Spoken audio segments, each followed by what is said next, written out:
నాకు అనుక్షణం ఏమనిపిస్తుందంటే ఏదో వచ్చింది వాయించి కొంత ప్రాక్టీస్ గురించి కాదు, ఎంతైనా చేస్తే ఓహో ఇది కదా అని చెప్పి జనాలు తెలుసుకుంటూ ఉండి అలాంటివి నేర్చుకుంటారు. ఎన్నో చాలా గొప్ప గొప్ప కీర్తనలు రాసిన వాళ్ళు మహానుభావులు వాళ్ళు తరించిపోయారు. తాళబాక అన్నమయ్య గారు అంటే మామూలుగా.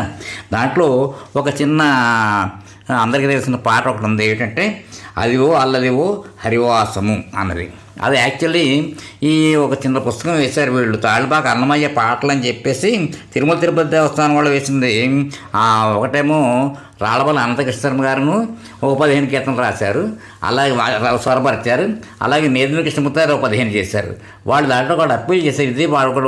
కానీ ఏమైపోయిందంటే అది దురదృష్టమో అదృష్టమో మనం చెప్పడానికి. కానీ కొంతమంది మహాకళాకారులు వాళ్ళు ఏం చేశారంటే వాళ్ళ సొంత రచనలు ఇంకో రాగంలో పాడారు. కొన్ని ఏమో రాగిరేకుల మీద ఉన్నటువంటి రాగాల్ని కొంతమంది వాళ్ళు తీసుకుని వాళ్ళు అదే పాడారు. ఇప్పుడు వాయించి పక్కొచ్చి పాడి తర్వాత వాయించబోయేటటువంటి ఐటము ఏమిటి అంటే అదివో అల్లదివో అన్నాను. అది వీళ్ళు అసలు యాక్చువల్లీ ఏమిటి అంటే ఇది మధ్యమాత రాగంలో ఉందని చెప్పేసి వాళ్ళు చెప్తారన్నమాట. అసలు దాని ఉంది శ్రీరాగం, రాగరేఖలో శ్రీరాగం అని ఉంది, మధ్యమాతగా శ్రీరాగం అని రాసిపెట్టి ఉంది దాంట్లో. అయితే దాని మధ్యమావతి శ్రీరాగం అంటే వేస్తే ఇది వస్తుంది కాబట్టి ఇలాగ చేస్తే దాంట్లో మధ్యమాతులను కొంత పాడారు. శ్రీరాగంలో పాడింది ఫేమస్ అనమాట అందరికీ కూడాను. అది దాన్ని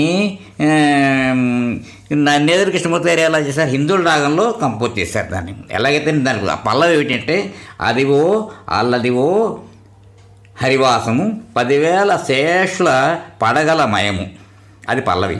అనుపల్లవి పెట్టి అది వెంకటాచల మఖిలోన్నతము, అదివో బ్రహ్మాదులకు అపురూపము, అదివో నిత్య నివాసం అఖిల మునులకు, అదే చూడుడు అదే మృక్కుడు ఆనందమయము, అదొక చరణం.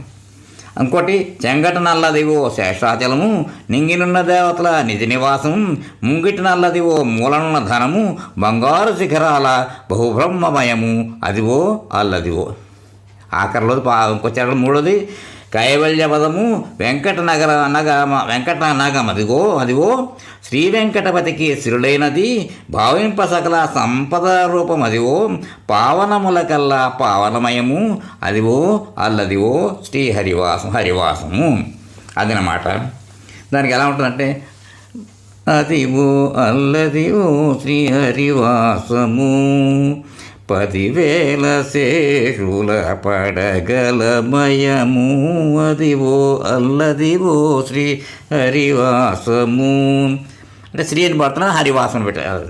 ఇప్పుడు అది వెంకటాచలమఖిలోన్నతము, అదివో బ్రహ్మాదుల కపురూపము, అదివో నిత్య నివాసమఖిలములకు,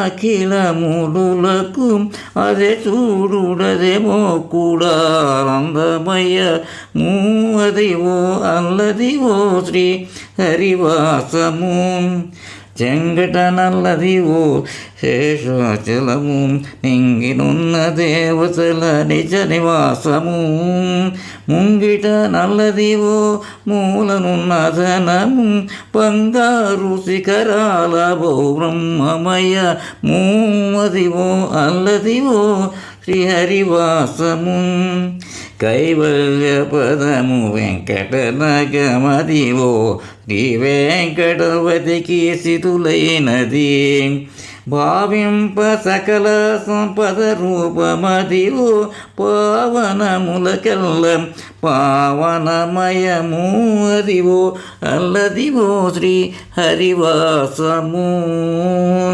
ఇక్కడ వీళ్ళిద్దరు చాలా కష్టపడి, ఎవరు నేదురు కృష్ణమూర్తి గారు మన